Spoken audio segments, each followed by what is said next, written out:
going on, you guys? Sportsman the Diesel back at you here with another episode, obviously talking about NBA playoffs, first round action here, starting off with the Boston Celtics. And now they have a commanding 3-0 series lead against the Brooklyn Nets here.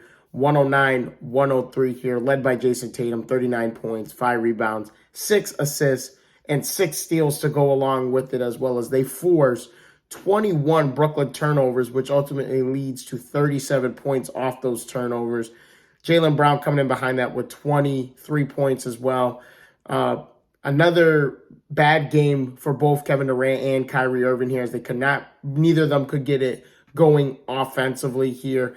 Both combined for 12 of 28 from the field. Bruce Brown's been the only guy who's been engaged in this series. He had 26 points, 8 rebounds. And that's all that needs to be said in this, as the Celtics look to aim for the sweep on Monday night.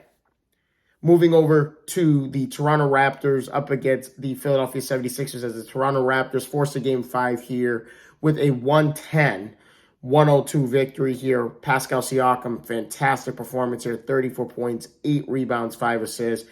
Gary Trent Jr. coming in behind that with 24 points. Speaking of forcing turnovers, they forced Philadelphia into 16 turnovers here, which they scored 22 points off of. Whereas Philadelphia, they only scored 3 points off of the 11 turnovers that Toronto had in this ball game.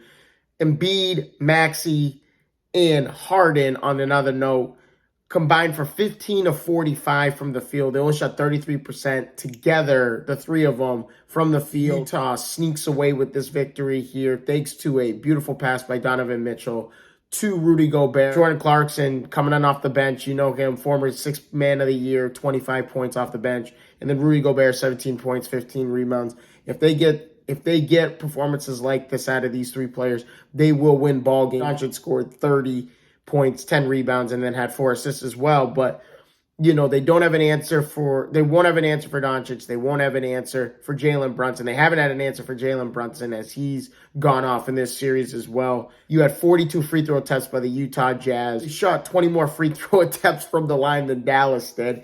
And did it make a difference in the ballgame? No, it didn't really, because, Utah only shot 71% from the free throw line here. They didn't even make 30 out of those 42 free throws. So it doesn't matter. Utah wins the ball game. The series is now tied at 2 games apiece, going back to Utah. Minnesota wins 119-118 here. Karl Anthony Towns, 33 points, 14 rebounds. Anthony Edwards, 24 points. Patrick Beverley, who's not normally a scorer, scores 17 points here. And then McLaughlin coming off the bench, 4 of 4 from downtown, 5 of 6 overall, 16. But the ultimate thing with Minnesota is that their defense on Ja Morant, as they only give up 11 points, even though Ja Morant did have 15 assists in this game. He had a near triple-double, but you only allow him to get 11 points. That's a phenomenal job by the Minnesota defense, as also this series is tied at 2 games apiece now. And but Desmond Bane played great from, I think he had like 7 threes from beyond the arc here. 6 of them were in the first half. He finishes with 34. Moving on to Sunday's ball games here, starting off with the Golden State Warriors and the Denver Nuggets, as Denver fights off getting swept with a 126-121 victory here. And Joker, once again, he's going to be the MVP of the league. Let's just be real. Let's just be honest here. He will be MVP of the league. 37 points, 8 rebounds, 6 assists here. But the supporting cast for Denver is the ultimate reason why they won this ball game. Monte Morris, 24 points here. Aaron Gordon comes behind that with 21. And then we have to talk about Bones Highland, 15 points coming off the bench. Golden State's going to win this series. Let's just be real. They should finish it off in San Francisco here in Game 5, starting off with the Milwaukee Bucks, who just absolutely annihilated the Chicago Bulls here, 119-95 here. Now they're up 3-1 in the series. Giannis 32, 17, and 7. The real story is Grayson Allen coming in off the bench, 27 points off the bench here, was lighting it up from downtown. Chicago had no answer defensively for him. The ball movement was great by Milwaukee. And then Drew Holiday coming in behind that, 26 points as well.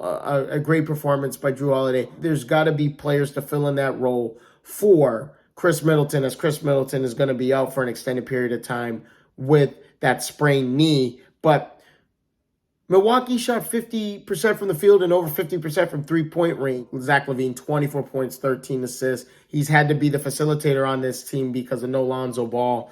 DeMar DeRozan, 23 points, did not have a good shooting night. He only shot, 9 of 20 from the field in this game, 0 of 5 from deep. You're doing something right defensively if you could force DeMar DeRozan to shoot the three ball. Moving on to another blowout, the Miami Heat against the Atlanta Hawks. Here's Miami.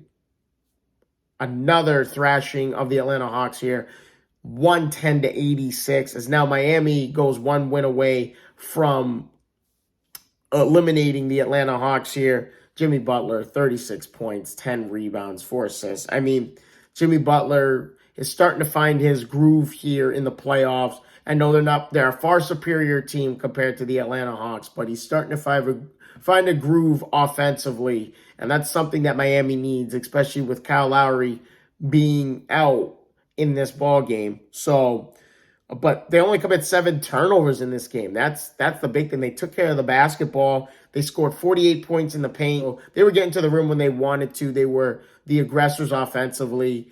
And then you hold Trae Young to just 9 points, 3 of 11 from the field, 3 of 10 from downtown. They are now facing elimination coming up on Tuesday night. And last but not least, Phoenix against New Orleans. The New Orleans Pelicans run away with this one late as they win 118-103 and tie the series up 2-2. Yes, you heard me right. The 8-seeded Pelicans tie this series up 2-2 against the number 1 seed, the 64-18 Phoenix Suns. It's 2-2 going into Game 5 here back in Phoenix. Valanciunas 26 and 15. Brandon Ingram is starting to play some real great basketball here. He had 30 points in this game. Another game where the difference was the free throw attempts. 42 free throw attempts for the New Orleans Pelicans compared to the 15 free throw attempts for the Phoenix Suns here. Both teams shot a combined 13 of 51 from downtown, not even 25%, well, barely 25% from downtown. But, CP3 held to 4 points in just 35 minutes after having those 19 points in the fourth quarter and finishing with 30 points in Game 3. But that is all I have for you guys. Thank you guys again so much for your time. If you guys haven't already, please leave a like and subscribe to the channel. I hope to see all your faces in the next one. Deuces.